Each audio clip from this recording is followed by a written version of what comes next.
What if the greatest threat to a global superpower wasn't an external enemy, but a rot so deep, so destructive, that it was consuming its own military from the inside out? For months, we focused on external fronts, on geopolitical maneuvers, and on strategic positioning. But a far more volatile, far more immediate crisis is intensifying behind the guarded walls of the Russian military structure itself. This isn't just about losing a battle. This is about the complete disintegration of trust and loyalty, fueled by a devastating mix of rampant endemic corruption and catastrophic needless casualties that have become normalized. It's a crisis that has evolved from a small, isolated internal grievance into a systemic, existential threat to the stability and integrity of the entire Russian state, revealing fundamental weaknesses that no amount of external posturing can mask. The sheer, staggering scale of the internal damage is difficult to fully grasp, requiring an understanding of decades of institutional neglect. We are talking about high-ranking officers, often at the general staff level and within procurement commands, the very individuals entrusted with the sanctity of national defense, the readiness of their forces, and the lives of their troops, being systematically involved in outright brazen theft, industrial-scale supply pilfering, and sophisticated, multi-layered bribery schemes that function like a parallel economy. This isn't low-level petty crime committed by desperate individuals. This is an institutionalized failure where the chain of command, instead of rigorously securing victory and troop welfare, is actively and cynically collaborating to line its own pockets with illicit wealth, viewing the defense budget as a personal slush fund. The basic necessities, the critical high-tech equipment, winter uniforms, medical supplies, fuel allotments, rations, even the essential ballistic plates and tactical body armor meant for the frontline soldier. All of it is being methodically siphoned off, documented as expended or lost, and then sold on the black market or simply disappearing into the vast untraceable shadow economy of the defense apparatus, leaving the fighting man utterly exposed. Can you imagine stepping into a conflict, knowing your life-saving gear, your only shield against a lethal threat, was traded for someone else's luxurious vacation home or private jet fuel? This profound, unforgivable lack of ethics at the very top has a direct, tragic, and immediate consequence that is both cruel and devastatingly fatal: the utterly needless deaths of thousands upon thousands of soldiers. It's not simply the enemy's ordnance that is claiming these lives. It is overwhelmingly the negligence, the incompetence, the callous disregard, and the sheer malice of poor, self-serving leadership that is responsible. Due to this catastrophic criminal failure of command and logistics, vast numbers of personnel are being deployed on missions that are, by any legitimate military or ethical standard, nothing short of suicidal. They are being pushed into operational scenarios where the planning is deliberately flawed, the required resources are absent, the intelligence is non-existent or ignored, and the prospects of returning alive are almost mathematically zero. These are not strategic, calculated sacrifices for the greater good. These are gross logistical, moral, and ethical failures disguised as unavoidable combat operations, effectively turning loyal servicemen into cannon fodder for the benefit of distant, corrupt officials. It's the ultimate, heinous betrayal. A soldier prepared to die honorably for his country and his comrades, instead dying miserably for his detached commanding officer's greed and incompetence.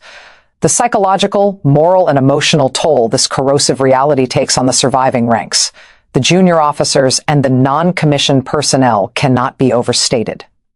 When the men and women serving bravely witness this level of decay, when they see their comrades die because a fuel truck was empty or their vests were filled with sawdust, how on earth are they expected to maintain loyalty, discipline, or fighting spirit? Worse still, anyone who dares to speak out, anyone who raises a valid, factual complaint about the missing supplies, the criminal theft, or the impossible mission parameters, faces not an investigation, but swift, targeted, and brutal retaliation. Classified reports indicate that personnel who voiced their concerns, who sought basic accountability or justice for their dead friends, were immediately, and often deliberately, dispatched on the most extremely dangerous, poorly supported operations available. It was a calculated, chilling tactic designed to silence dissent through exposure to lethal, overwhelming danger, sending a clear message to everyone else: silence or perish. This relentless cycle of institutional corruption, catastrophic poor leadership, and targeted retribution has left military morale utterly and completely shattered, reduced to cynicism and fear. It's an environment where the most immediate and personal danger to a soldier isn't necessarily on the geographical front line facing the enemy, but right there, in the barracks or in the field headquarters, facing their own corrupted and punitive chain of command. What happens to a massive fighting force, the presumed shield of the nation, when its members fear their own self-serving leaders exponentially more than the external opponent? That profound institutional loss of faith is perhaps the single greatest existential vulnerability Russia faces today, far exceeding any conventional military threat. The official, massive response to this growing malignancy has ironically confirmed the horrific depth and spread of the rot. Consider the astonishing, almost unbelievable figures that have surfaced. In the condensed period between 2024 and 2025 alone, a staggering nearly 30,000. Soldiers faced formal, documented disciplinary action specifically for corruption-related offenses, ranging from embezzlement to gross dereliction of duty tied to missing resources. We are not talking about minor disciplinary infractions or petty theft here. This is a state army purging tens of thousands of its professional and contracted members due to deep-seated systemic failures that threaten its very ability to function. Many of these individuals were summarily expelled from the army altogether, stripped of their honor, their promised pensions, their state benefits, and their military careers, adding to the instability. This sudden, violent upheaval is a massive internal hemorrhage and a clear sign of panic within the defense ministry. Yet these massive expulsions and widespread disciplinary measures are not resolving the crisis. They are merely accelerating and fueling it. They are creating a vast, rapidly growing, highly disaffected population of former military personnel, individuals who are trained, battle-hardened, networked, and profoundly resentful of the system that betrayed them, who are now back within the civilian population, often in regional centers. This highly combustible situation is contributing directly and measurably to an environment of simmering internal unrest and deep pervasive discontent that extends far beyond the perimeter of the military bases, leaking instability directly into society and regional politics. This dire situation has complex ramifications that extend far beyond simple combat readiness or frontline success.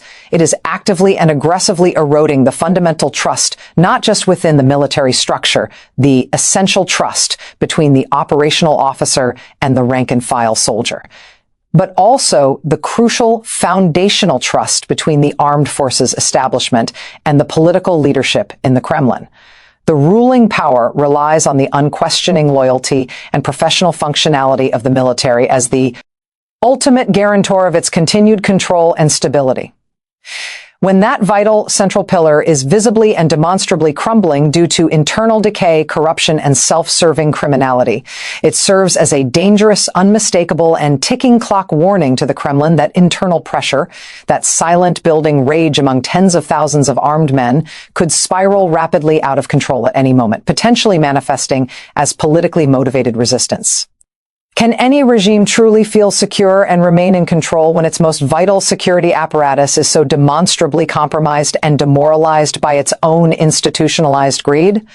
While there is currently no confirmed, organized, full-scale revolt or mass mutiny erupting in the traditional sense at this very moment, we are undeniably witnessing the precursor to something far more unpredictable and potentially chaotic.